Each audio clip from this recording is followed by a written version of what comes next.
നമ്മൾ കുറച്ചു നേരത്തെ ഒരു ആന കിണറ്റിൽ വീണ വാർത്ത പറഞ്ഞിരുന്നു. അതിന്റെ ഏറ്റവും പുതിയ അപ്ഡേറ്റിലേക്കാണ് നമ്മൾ പോകുന്നത്. എറണാകുളം കോട്ടപ്പടിയിലാണ് ഈ ആന കിണറ്റിൽ വീണത്. വടക്കുംഭാഗം സ്വദേശി വർഗീസിന്റെ വീട്ടിലെ കിണറ്റിലാണ് ആന വീണത്. 10 വയസ്സോളം പ്രായമുള്ള കൊമ്പനാണ് രാത്രി കിണറ്റിൽ വീണത്.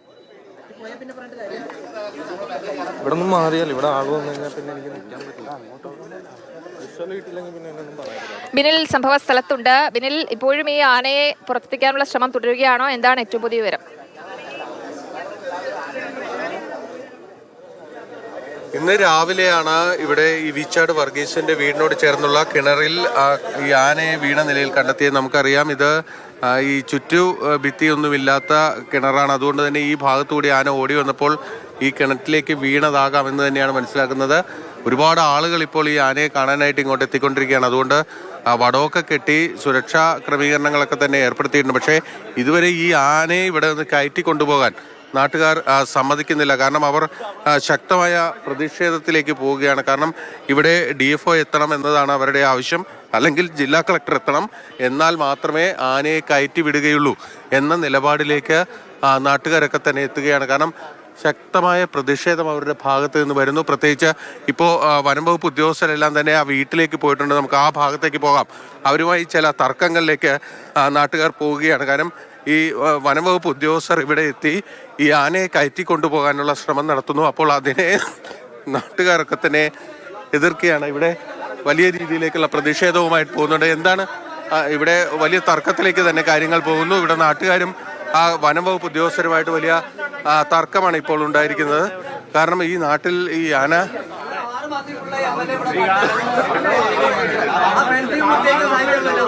ഇവിടെ ഫെൻസിങ് ഇല്ല എന്നത് തന്നെയാണ് ആളുകളുടെ പ്രശ്നം. എന്താണ് ഈ നാട്ടുകാർ ഇത് ആനയെ കയറ്റിക്കൊണ്ടുപോകാൻ സമ്മതിക്കാത്തതിന്റെ പ്രധാനപ്പെട്ട കാരണം എന്താ?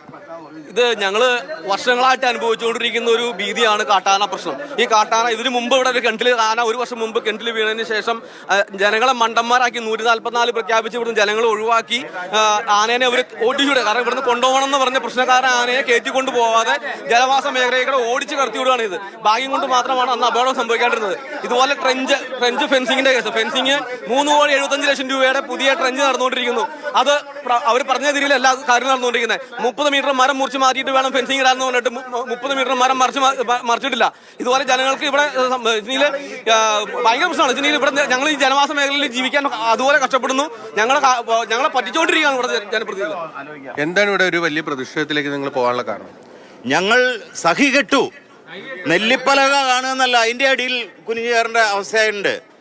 കാരണം ഓരോരുത്തരുടെയും പോയിരിക്കുന്ന കൃഷിനാശം എന്ന് പറഞ്ഞാൽ പ്ലാവ് വയ്ക്കാൻ പാടില്ല, പൈനാപ്പിള്, വാഴ വയ്ക്കാൻ പാടില്ല, ഒരു കൃഷിയും ചെയ്യാൻ പറ്റില്ല, കന്നാര വയ്ക്കാൻ പറ്റില്ല.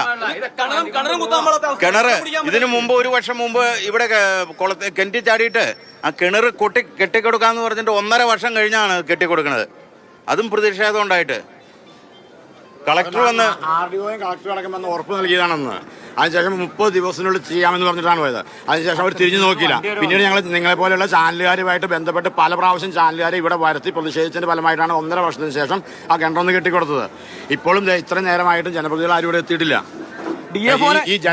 രാവിലെ മുതൽ വിളിക്കുന്ന DFO ഫോൺ എടുത്തിട്ടില്ല ഇതുവരെ. ഒരു ഉത്തരവാദിത്തപ്പെട്ട DFO ഇതുവരെ ഫോൺ എടുത്തില്ല. ഞാൻ തന്നെ 5 പ്രാവശ്യം എന്റെ നമ്പറിൽ പറയുന്നത് ഇവർ ഉറപ്പ് തരാന്ന് പറഞ്ഞു. ഉറപ്പ് പറഞ്ഞു. ഇവര് ഉറപ്പ് എന്ത് കാര്യം? ഇതിനേക്കാളും വലിയ ഉറപ്പാണ് അവിടെ ഉയർന്ന ഉദ്യോഗസ്ഥന്മാരും നേതാക്കന്മാരും അടക്കം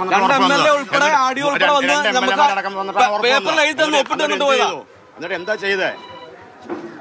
ഈ വീച്ചാട് വർഗീസിന്റെ വീട്ടിലെത്തി വനംവകുപ്പ് ഉദ്യോഗസ്ഥർ അവരുമായി സംസാരിക്കുകയാണ്. കാരണം ഈ ആനയെ കയറ്റി കൊണ്ടുപോകണം, അതിനുള്ള ഒരു ശ്രമമാണ് ഇപ്പോൾ വനംവകുപ്പ് ഉദ്യോഗസ്ഥർ നടത്തിക്കൊണ്ടിരിക്കുന്നത്. ഈ കിണർ നന്നാക്കി നൽകാം എന്നത് അവർ ഉറപ്പ് നൽകുന്നുണ്ട്. പക്ഷേ നാട്ടുകാർക്ക് അക്കാര്യത്തിൽ വിശ്വാസമില്ല. കാരണം മുൻപ് ഏതാണ്ട് 2 മാസങ്ങൾക്ക് മുൻപാണ് ഇതിന് തൊട്ടടുത്ത് തന്നെ ഒരു 2 കിലോമീറ്റർ അപ്പുറത്ത് ഒരു വീട്ടിലെ കിണർ ആന വീണത്. ആ കിണർ പിന്നീട് നന്നാക്കി എടുത്തത് വർഷങ്ങൾക്ക് ശേഷമാണ് എന്നതാണ് അവർ പറയുന്നത്. അതുകൊണ്ട് അത്തരത്തിൽ ഒരുപാട് അനുഭവങ്ങൾ ഈ നാട്ടുകാർക്കുണ്ട്. അതുകൊണ്ടാണ് അവർ ഈ എതിർപ്പുമായി അവർ രംഗത്ത് വന്നിരിക്കുന്നത്. എന്തായാലും ജനങ്ങളെ ഈ പ്രശ്നത്തിൽ ഒരു പരിഹാരം കാണുക എന്നത് തന്നെയാണ് ഏറ്റവും പ്രധാനപ്പെട്ട കാര്യം. അതുകൊണ്ടാണ് അവർ ശക്തമായ പ്രതിഷേധവുമായി ഇപ്പോൾ രംഗത്തുള്ളത്. ബിനിൽ, ഈ ഒരു കാട്ടാനശല്യം വലിയ രീതിയിൽ വ്യാപകമായിട്ടുണ്ട്. അതിൽ വലിയ ആശങ്ക ജനങ്ങൾക്കുള്ളൊരു സാഹചര്യത്തിലാണ് ഇവർ ഒരു പ്രതിഷേധത്തിലേക്ക് എത്തിയിരിക്കുന്നത്. കാരണം ഇപ്പോൾ തന്നെ കിണറ്റിലെ കുടിവെള്ളം മുട്ടിയിരിക്കുന്ന ഒരു സാഹചര്യമാണുള്ളത്. DFO ഫോൺ വിളിച്ചിട്ട് എടുക്കുന്നില്ല എന്നുള്ളതാണ് അവർ പറയുന്നത്. അപ്പോൾ ഇതിനൊരു ശാശ്വത പരിഹാരം വേണമെന്നുള്ളതാണ് നാട്ടുകാർ ഒന്നടങ്കം പറയുന്നത്, അല്ലേ? നാട്ടുകാരുടെ ആവശ്യം എന്നത് ഈ കാട്ടാന ശല്യത്തിന് ശാശ്വതമായ ഒരു പരിഹാരം വേണം. ഇവിടെ ഈ വൈദ്യുതി വേലി അത് സ്ഥാപിക്കുമെന്ന് പറഞ്ഞു. അക്കാര്യത്തിൽ കൃത്യമായി നടപടികളിലേക്ക് പോകുന്നില്ല. നാട്ടുകാർക്ക് ഇവിടെ ജീവിക്കാൻ കഴിയാത്ത ഒരു അവസ്ഥയുണ്ട്.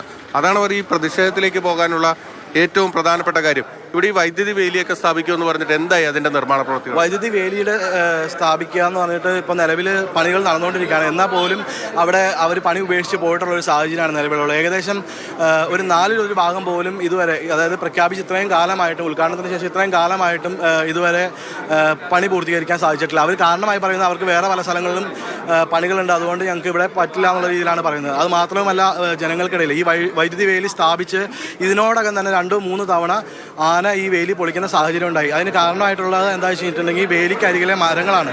നമ്മളിതിന് മുമ്പ് പ്രതിഷേധം നടത്തുന്ന സമയത്ത് കൃത്യമായിട്ട് പറഞ്ഞിട്ടുള്ളതാണ്, പുതിയ വൈദ്യുതി വേലി സ്ഥാപിക്കുന്നതിലൂടെ അല്ല, ആ സ്ഥാപിക്കുന്ന സമയത്ത് ഈ വേലിക്കരികിലെ മരങ്ങൾ 30 മീറ്ററെങ്കിലും മുറിച്ച് മാറ്റണമെന്ന് നമ്മൾ കൃത്യമായിട്ട് ആവശ്യപ്പെട്ടിട്ടുള്ളതാണ്. എന്നാൽ ഇതുവരെ അതിനുള്ള നടപടി എടുക്കാനായിട്ട് കഴിഞ്ഞിട്ടില്ല എന്നുള്ളത് മാത്രമല്ല, അവർക്ക് പല കാരണങ്ങളുണ്ട്. അതായത് ബൗണ്ടറി റോഡുകൾ, അതായത് നമ്മുടെ ഈ പാണിയേലി പോര് മുതൽ നമ്മുടെ വേട്ടാമ്പാറ വരെയുള്ള വനാതിർത്തിയും കാടും കൃത്യമായി വിഭജിക്കുന്ന രീതിയിലുള്ള ബൗണ്ടറി റോഡുകളും, ആ ബൗണ്ടറി റോഡുകളുടെ സൈഡിൽ വേണം ഈ സൗരോർജ്ജ വേലി സ്ഥാപിക്കാനെന്നുള്ള കാര്യങ്ങൾ ആവശ്യപ്പെട്ടിട്ടുള്ളതാണ്.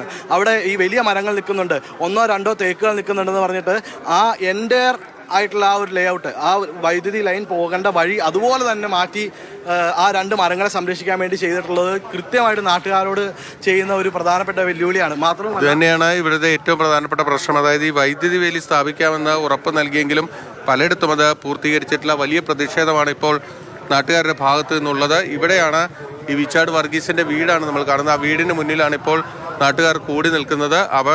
ആ വീട്ടുകാരുടെ ഒരു പ്രതികരണത്തിലേക്ക് നമുക്ക് പോകാം. എന്താണ് സംഭവിച്ചിരിക്കുന്നത്, അവരെപ്പോഴാണ് ഇത് അറിഞ്ഞത് തുടങ്ങിയ കാര്യങ്ങൾ നമുക്ക് അവരോടും ചോദിക്കാം. എപ്പോഴാണ് ഈ സംഭവം അറിഞ്ഞത്? അത് രാത്രിയാന്ന് തോന്നുന്നു. രാത്രിയാന്ന് ഞാൻ ഇവിടെ ഭർത്താവാണ്. രാത്രി ഇവിടെ അവർ തന്നെയുള്ളൂ. എപ്പോഴാണ് ഇത് നിങ്ങൾ അറിഞ്ഞത്? രാവിലെ അപ്പുറത്തെ വീട്ടിലെ ചേച്ചിയെ കണ്ട് പറഞ്ഞപ്പോഴാണ്. ബഹളം എന്തെങ്കിലും ഉണ്ടായിരുന്നോ? ആനയുടെ ശല്യം അങ്ങനെ എന്തെങ്കിലും രാത്രി കേട്ടിരുന്നു? മിക്കവാറും വരുന്നുണ്ട് ആന. എല്ലാ ദിവസവും വരും ഇവിടെ? മിക്കവാറും വരുന്നുണ്ട്. ഇപ്പൊ ഒരു പ്രധാന റോഡാണ്, ആ റോഡിലൂടെയാണ് ഇപ്പൊ ആന സ്ഥിരമായിട്ട്. എന്താ പറയാ, അത് അവരോട് ചോദിച്ചാലേ അറിയുള്ളൂ. അവരാണ് 2 പേരാണ് ഇവിടെ തന്നെ താമസിക്കുന്നത്. അതാ പപ്പ. ആന കയറി വരും ഈ വീടിന്റെ തൊട്ടിവിടെ സ്ഥിരമായിട്ട് വരും. ഇപ്പൊ എന്താ വനം വകുപ്പ് ഒന്ന് പറഞ്ഞിരിക്കുന്നത്? അത് അറിയില്ല.